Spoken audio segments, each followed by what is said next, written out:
ଏଇ କାହାଣୀଟି ଗୋଟିଏ ବହୁତ ବଡ଼ ବିଜନେସମ୍ୟାନ୍ ଆଉ ଗୋଟିଏ ନୌକାବାଲାର। ଦିନେ ଜଣେ ବିଜନେସମ୍ୟାନ୍ ଗୋଟେ ଗାଁକୁ ଯିବାକୁ ବାହାରିଲେ। ତାଙ୍କର ବହୁତ ବଡ଼ ଇଚ୍ଛା ଥିଲା ସେ ଗାଁରେ ଗୋଟିଏ କମ୍ପାନୀ କରିବା ପାଇଁ।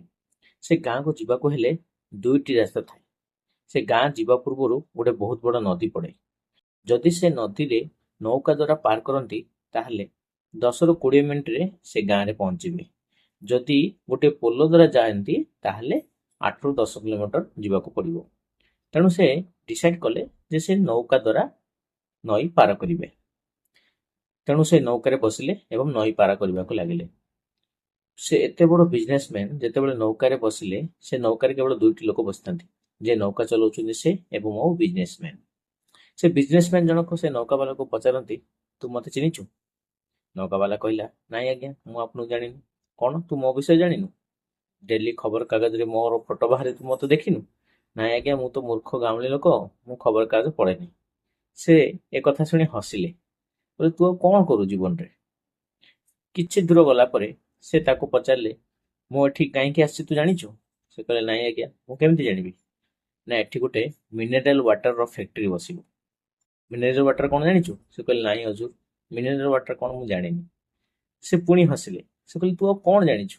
ତୋ ଜୀବନ ସତରେ ବୃଥା। ସେ ନୌକାରେ ଯିବା ବାଟରେ ଯେତେ ସବୁ କଥା ସେ ବିଜନେସମ୍ୟାନ୍ ସେ ନୌକାବାଲାକୁ କହୁଥାଏ, ସେ ନୌକାବାଲା ସତରେ ଫିଲ୍ କରେ ଯେ ସତରେ କ'ଣ ମୋ ଜୀବନ ବୃଥା।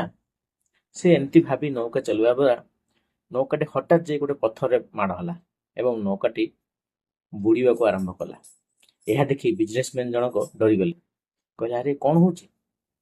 ସେ ନୌକା ଚାଳକ ଜଣେ କହିଲେ, ଆଜ୍ଞା, ଆପଣ ପହଁରିବା ଜାଣିଛନ୍ତି ତ?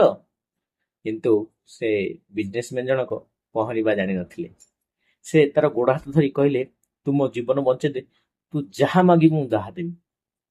ଯେଉଁ ବ୍ୟକ୍ତି ଏଇ କିଛି ସମୟ ଆଗରୁ ତାଙ୍କୁ ମଜାକ ଉଡ଼ଉଥିଲେ, ତାର ଜୀବନ ବୃଥା କହୁଥିଲେ, ଏବେ ତା ପାଦ ଧରି ସେ ତାଙ୍କୁ ଜୀବନ ବଞ୍ଚାଇବା ପାଇଁ ମିନତି କରୁଛନ୍ତି। ସେ ନୌକା ଚାଳକ ଜଣକ ନିଜ ଜୀବନ ବଞ୍ଚାଇବା ସହ ସେ ବିଜନେସମ୍ୟାନଙ୍କର ବି ଜୀବନ ବଞ୍ଚେଇଲେ। ତ ତେଣୁ ଦର୍ଶକ ବନ୍ଧୁ, କେତେବେଳେ କାହାର ଯେ ଆମ ପାଖରେ କାମ ଆସିଯିବ ଆମେ ଜାଣିନେ। ତେଣୁ କାହାକୁ ମଜାକ ଉଡ଼ାଇବା ପୂର୍ବରୁ 100 ଥର ଭାବିବା କଥା। କିଛି କଥା ଆମର, ବିଚାର ଆପଣମାନଙ୍କର। ଯଦି ଷ୍ଟୋରିଟି ଆପଣଙ୍କୁ ଭଲ ଲାଗିଥାଏ ତାହେଲେ ଲାଇକ୍, ସେୟାର, ସବସ୍କ୍ରାଇବ୍ ନିଶ୍ଚୟ କରିବେ। ଜୟ ଜଗନ୍ନାଥ।